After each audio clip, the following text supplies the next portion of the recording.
Saludos mis amigos, hoy haré un cambio de 180 grados.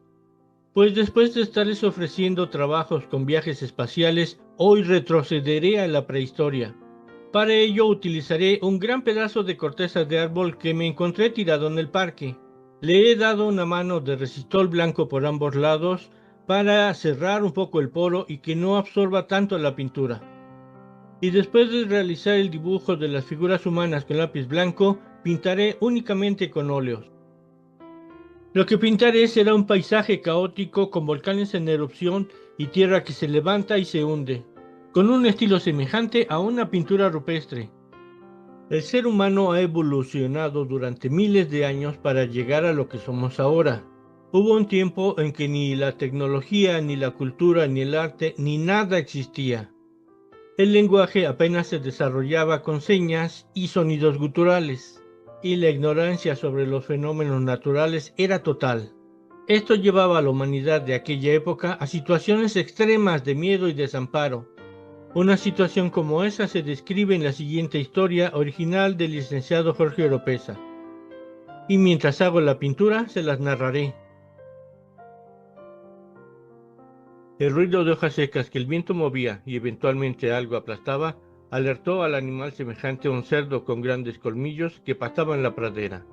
Cuando su instinto le ordenó correr, ya no le fue posible escapar. Un artefacto compuesto por una rama delgada muy resistente que culminaba en una punta hecha con una piedra afilada, le atravesó el costado haciéndole estallar el corazón. El fuego que habían dominado por generaciones les permitió ablandar la carne para poder alimentarse con mayor facilidad. Era un grupo de la misma familia y otros miembros que se habían anexado quién sabe cuándo y que se alojaban en una cueva donde se protegían de sus depredadores. La siguiente excursión no tuvo el mismo éxito. Algunos de ellos, con edad y experiencia para cazar, llevaban consigo a un joven aprendiz para que vivieran directamente y no solo mediante instrucciones, con un lenguaje de ademanes rudimentario y sonidos llenos de expresividad, lo que implicaba hacerse de alimento. Llevaban un buen rato acechando una manada de jabalíes antiguos cuando una cría se separó del resto y vieron ahí su oportunidad. Sigilosamente fueron arrastrándose pegados al piso. El guía de los cazadores indicó al aprendiz que se adelantara un poco y preparara su lanza. El joven obedeció. Cuando la instrucción fue dada, se levantó blandiendo su arma e inició la persecución. El resto de la manada salió en estampida al advertir el peligro, excepto la madre del pequeño animal. Los demás cazadores intentaron cobrar su presa también y se distrajeron corriendo tras los animales. Ni siquiera el guía se dio cuenta de que la corpulenta hembra, dotada de enormes colmillos, había vuelto la cabeza furiosa hacia donde corría el inexperto cazador, el cual tampoco se percató del peligro, imaginando que cobraría su primera presa. Cuando su brazo tomó la fuerza necesaria para impulsar por los aires el arma, sintió la primera embestida que le reventó una pierna. Al volver el rostro, sus facciones mostraban con claridad el terror que lo invadía. Cayó desangrándose mientras el animal nuevamente arremetía contra él. Cerca del crepúsculo, varias mujeres del grupo habían reunido flores mientras los hombres cavaban una fosa lo suficientemente amplia para depositar el cuerpo y los utensilios personales del joven cazador. Cuando el sol se ocultaba, encendieron fogatas y llevaron a cabo una primitiva ceremonia funeraria para pedir a los dioses que acogiera su espíritu y lo protegiera hasta que el resto pudiera acompañarlo en aquel lugar donde fuera a quedar y que nadie lo conocía. Después colocaron los restos junto con las flores en el interior y lo cubrieron con una masa compuesta de arcilla, agua y savia de vegetales. Encima depositaron tierra común y piedras para señalar que ahí se encontraba un familiar fallecido. A miles de kilómetros de distancia, una grieta en el fondo del mar se ensanchaba tragando agua y expulsando enormes cantidades de lava y vapor. La tierra se movía, algo estaba cambiando abruptamente. La corteza nunca estaba quieta. En poco tiempo empezó a generarse un movimiento telúrico de grandes dimensiones. Como consecuencia, Grandes olas, hasta de 40 metros de altura, empezaron a descargar su furia cerca de la costa.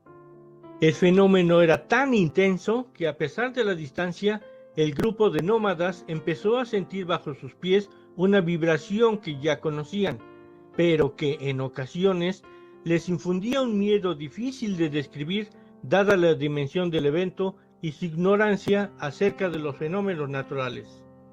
Desde el interior de su refugio miraban confusos cómo se modificaba el paisaje externo, mientras polvo y pedazos de roca caían sobre sus cabezas.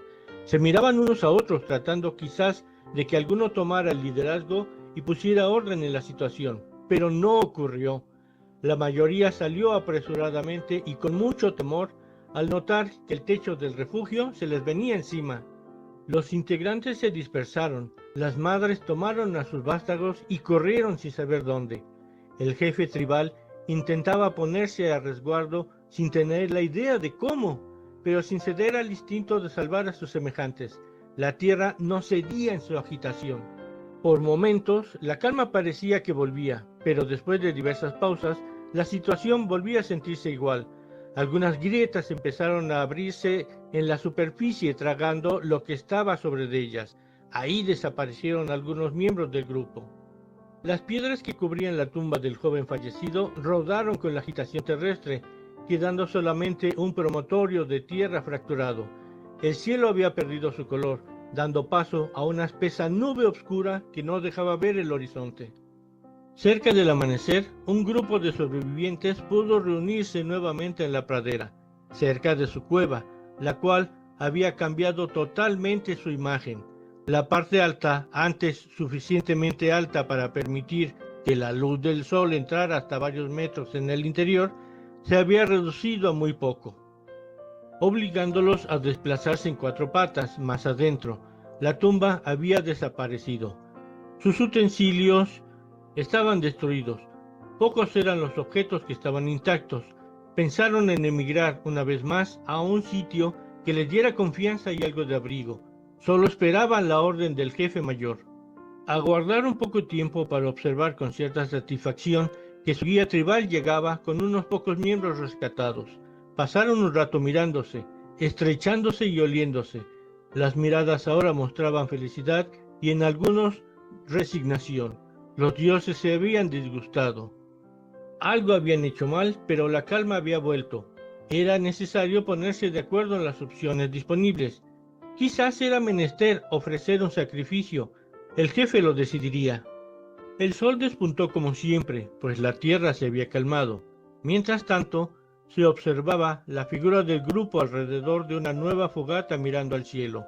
Su líder resaltaba, pues su mirada suplicaba al firmamento que iluminara su decisión. Ya era tiempo de partir, de salir nuevamente a cazar, de reconciliarse con los dioses. O quizás no.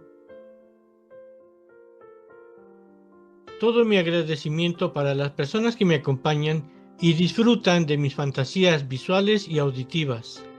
Así que si mi trabajo te gustó, te agradeceré mucho que le des like, actives la campanita y te suscribas para que podamos seguir en contacto. Por ahora es todo. Hasta la próxima, amigos. Nos vemos pronto.